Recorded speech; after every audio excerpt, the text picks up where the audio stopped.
বলতেছে যে আমাকে যখন আল্লাহ পাক জিজ্ঞাসা করে আমল সম্পর্কে, আল্লাহ পাক যখন আমাকে এক এক আমল সম্পর্কে জিজ্ঞাসা করে, আমি সুলতান গো আমার জীবনের যত আমল আছে সমস্ত আমল আল্লাহর কাছে হাজির করে দিলাম। দিলের মধ্যে হাতটা লাগিয়ে, দিলের মধ্যে হাতটা লাগায়ে, অন্তরের মধ্যে হাতটা লাগায়ে একবার চিন্তা করে দেখুন, একবার চিন্তা করে দেখুন আল্লাহ পাক আমাকে আপনাকে কত সুস্থ রেখেছেন, সুস্থ রেখেছেন। ভাইয়ের আমার, বন্ধুরা আমার, আল্লাহ পাক আমাকে আপনাকে দুটি হাত দিয়েছেন ধরার জন্য, বলেন ঠিক কিনা?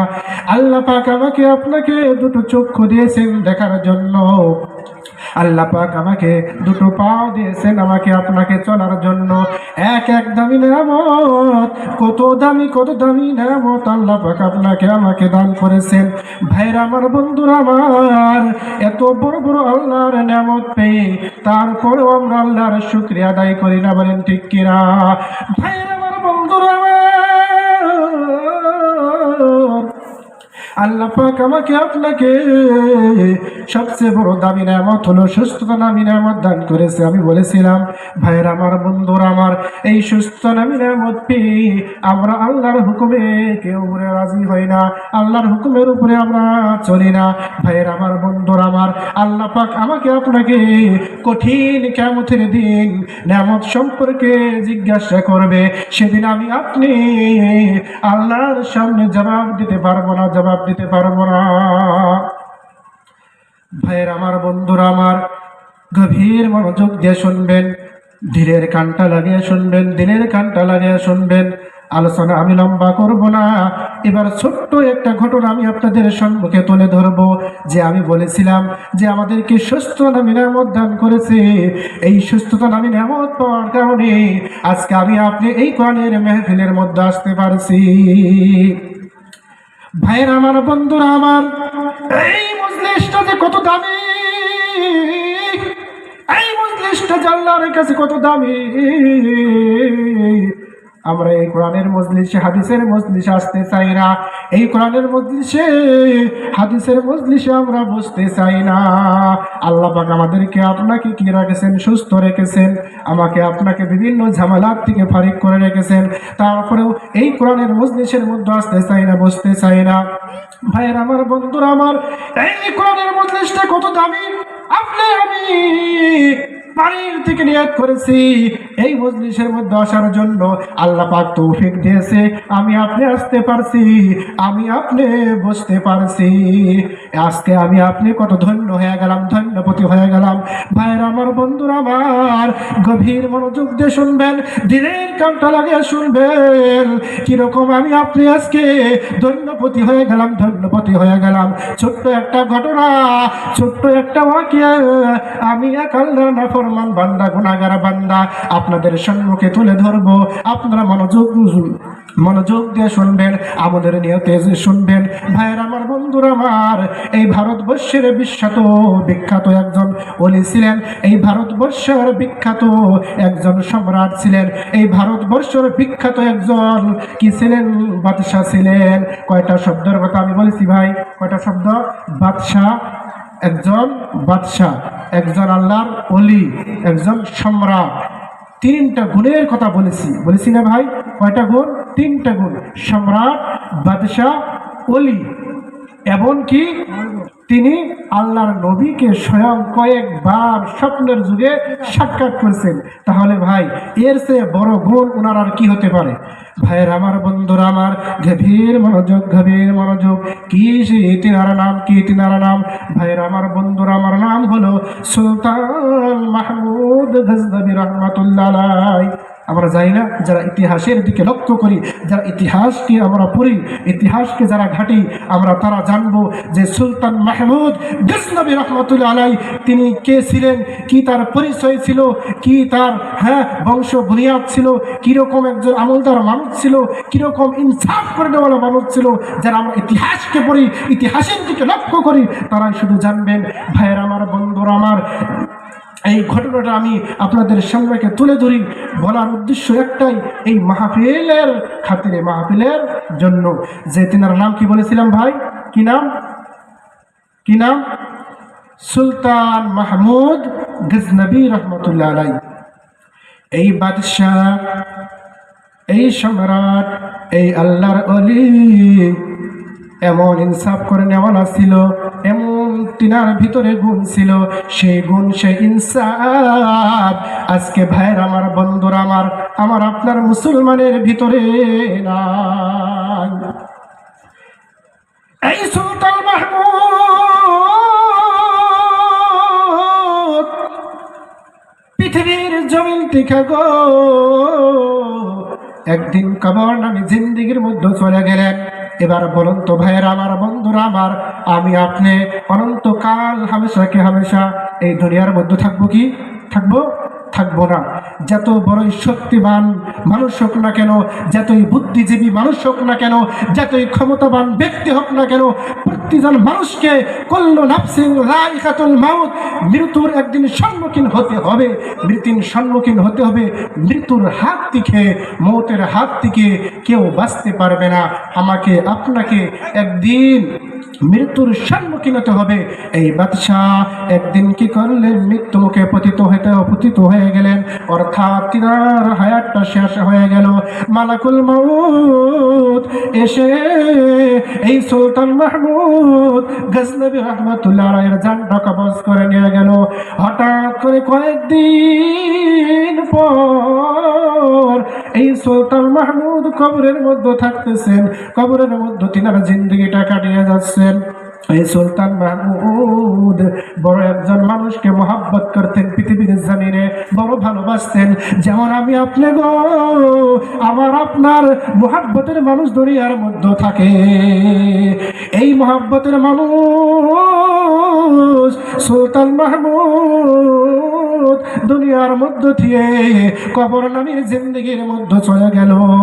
এবার মহব্বতের মানুষ আমার আপনার কাছ থেকে যখন দুনিয়ার থেকে বিদায় নেয়, কবরের মধ্যে যায়, দেখবেন ভাই রাত্রে যখন আমি বিছনার মধ্যে শয়ন করি, দেখবেন ওই মহব্বতের মানুষের সাথে খ্বাবের মধ্যে দিদার হয়ে যায়, খ্বাবের মধ্যে সাক্ষাৎ হয়ে যায়। বলেন ঠিক কিনা?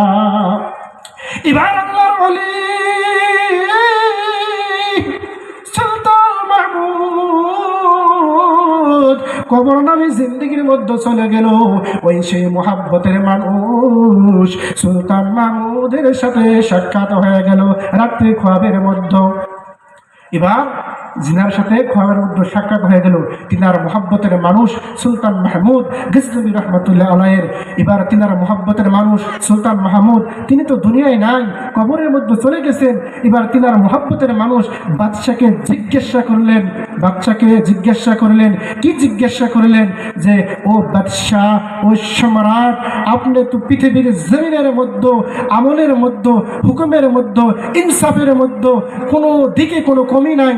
ও বাদশাহ, আপনি আজকে কবর নামের জিন্দেগির মধ্যে চলে গেছেন। ও বাদশাহ, আমি আপনাকে একটা প্রশ্ন করতে চাই, একটা কথা জানতে চাই, বড় আমার ইচ্ছা করছে। সুলতান মাহমুদ বলতেছেন ওই মুহাব্বতের মানুষকে, ও ভাই বলো তুমি কি কথা আমার কাছ থেকে জানতে চাও? কি তোমার সেই প্রশ্ন দিলের মধ্যে জাগছে? ও আমার মুহাব্বতের মানুষ, ও আমার ভাই, তুমি বলো।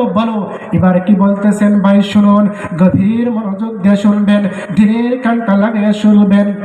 সুলতান মাহমুদকে যিনি খ্বাব দেখলেন, তিনি প্রশ্ন করলেন, ও বাদশাহ সুলতান, আপনি তো কবর নামে জিন্দেগির মধ্যে চলে গেছেন। ও বাদশাহ, বলো যে প্রত্যেকজন মানুষকে তো একদিন কবরের মধ্যে যেতে হবে। যে আল্লাহ পাক তোমাকে কবরের মধ্যে কি মামলা করেছে, যে কবরের মধ্যে প্রশ্ন করে, যে কবরের মধ্যে জিজ্ঞাসাবাদ করে, ও সুলতান মাহমুদ বলো আল্লাহ তোমার সাথে কবরের মধ্যে কি মামলা করছে? কে বললেন এই কথাটা? যে তিনার মহব্বতের মানুষ যিনি পৃথিবীর জমিনে আছেন, সুলতান তো কবরের মধ্যে চলে গেছেন, তিনি জিজ্ঞাসা করলেন, বলো আল্লাহ তোমার সাথে কি এরকম মামলা করেছে? আল্লাহ তোমার সাথে কিরকম মামলা করছে? সুলতান মাহমুদ কি বলতেছে ভাই শুনুন, গভীর মনোযোগ দিয়ে শুনুন, দিনের কানটা লাগে শুনুন। সুলতান মাহমুদ বলেন, ও আমার ভাই, ও আমার মহব্বতের মানুষ, আমি যখন কবরের মধ্যে আসি, আল্লাহ পাক যখন আমাকে আপনাকে যখন জিজ্ঞাসা করবে ভাই, সেই দিন আমাকে আপনাকে একটা একটা করে যে প্রশ্নের উত্তর দিতে হবে। সুলতান কি বলতেছে? সুলতান মাহমুদ বলতেছে, আমার জীবনের নামাজ, আমার জীবনের হজ, আমার জীবনের যত আমল আছে, আমার জীবনের যত নফল ইবাদত আছে, আমার জীবনের যত কোরআন তেলাওয়াত আছে, প্রত্যেকটা আমল আমি সুলতান কবরের মধ্যে আল্লাহর সামনে হাজির করে দিলাম, আল্লাহর সামনে উপস্থিত করে দিলাম। আল্লাহ আমাকে বলতেছে, সুলতান রে, এগুলো আমলকে আমি পছন্দ করি নাই, পছন্দ করে নাই। ও সুলতান রে, পরে এগুলো আমলের মধ্যে ভুল আছে, ভুল আছে। ও ভাইরা আমার, বন্ধুরা আমার, গভীর মনোযোগ দিয়ে শুনবেন, গভীর চিন্তাধারা করে শুনবেন। আল্লাহ পাক আমাকে আপনাকে কবরের মধ্যে যখন জিজ্ঞাসা করবে ভাই, আপনি চাপতে আপনি যতই আমলদার হই না কেন, যতই মুত্তাকি হই না কেন, যতই পরহেজগার হই না কেন গো, যতই মুমিন হই না কেন, যতই ইমানদার হই না কেন গো, কবরের মধ্যে আল্লাহ পাক যখন আমাকে আপনাকে জিজ্ঞাসা করবে আমল সম্পর্কে, আল্লাহ যদি বলে গো ও আমার বান্দা, বান্দা শোন শোন শোন শোন, তোর জীবনের যত আমল আছে একটাও আমি পছন্দ করি নাই।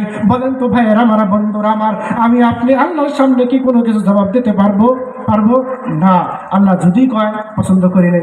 তুমি মুক্তি হয়েছো, তুমি আলিম হয়েছো, হ্যাঁ, তুমি একজন দাওয়াত দেনেওয়ালা, তাবলীগের মেহনত করে নেওয়ালা হয়েছো, হ্যাঁ, তোমার এই সমস্ত মেহনতকে আমি একটাও পছন্দ করি নাই, এগুলোর মধ্যে ভুল আছে। ভাইয়ের আমার, বন্ধুরা আমার, ওই সময় আল্লাহর সামনে কোনো কথা বলতে পারবো না, কোনো জবাব দিতে পারবো না। এবার সুলতান মাহমুদ যখন বললেন, আমার জীবনে যাকাত সমস্ত কিছু আল্লাহর কাছে উপস্থিত করে দিলাম। আমার আল্লাহ ডাক দিয়ে বলে, সুলতান, এগুলোর মধ্যে ভুল আছে, ভুল আছে, এগুলো আমি পছন্দ করি নাই। আমি সুলতান তখন গো চিন্তায় চিন্তিত হয়ে গেলাম, আমি সুলতান পরিশান হয়ে গেলাম, আমি সুলতান হায়রান হয়ে গেলাম। সুলতান কি বলতেছে? আমি পরিশান হয়ে গেলাম, চিন্তায় চিন্তিত হয়ে গেলাম। এত বড় বাদশাহ, এত বড় সম্রাট, এত বড় এক বুজুর্গ আল্লাহর ওলি, আমলের মধ্যে কোনো কমি নাই। এই মানুষকে আল্লাহ বললেন যে তোমার আমলের মধ্যে ভুল আছে, ভুল আছে।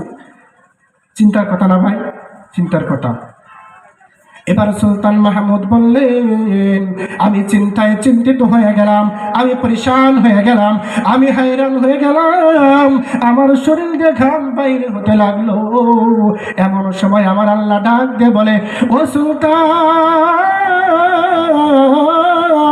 চিন্তার কোনো ব্যাপার নাই, চিন্তার কোনো ব্যাপার নাই, চিন্তার কোনো ব্যাপার নাই।